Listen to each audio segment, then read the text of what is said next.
kızla konuşurum, iki laf söylerim onunla buluşurum. Birden bir fıstık çıktı karşıma, sanki taş düştü sandım benim başıma. Ne yaptım ne ettim kız benle konuşmadı, dedi ki güzelim senle yıldızın barışmadı. hemen yukarı koştum çabuk tipime baktım. Karizmamda sorun varmış bunu da çaktım.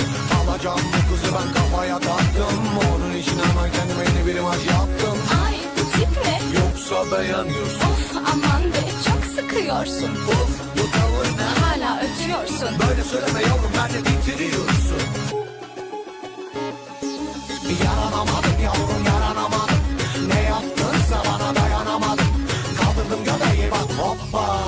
Döndürürsen öyle bana bakma. Yaranamadım yavrum yaranamadım. Ne yaptınsa bana dayanamadım. Kaldırdım göbeği bak hoppa. Döndürürsen öyle bana bakma.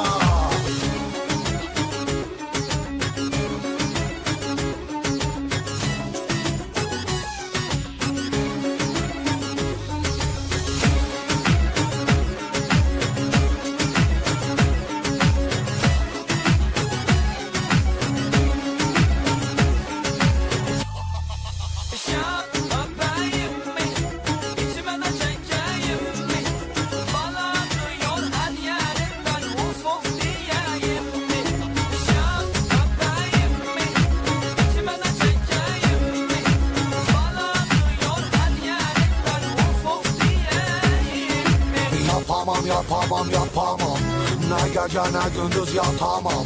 Yavrum ben de senin gibi olamam. Lan kıvırıyor mu?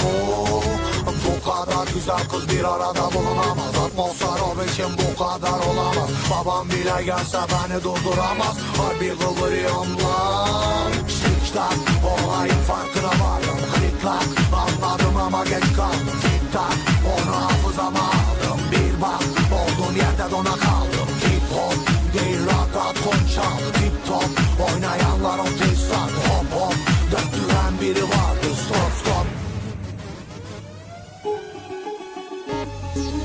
Yaranamadım yavrum yaranamadım. Ne yaptınsa bana dayanamadım. Kaldırdım göbeği bak hoppa. Döktürürsen öyle bana bakma.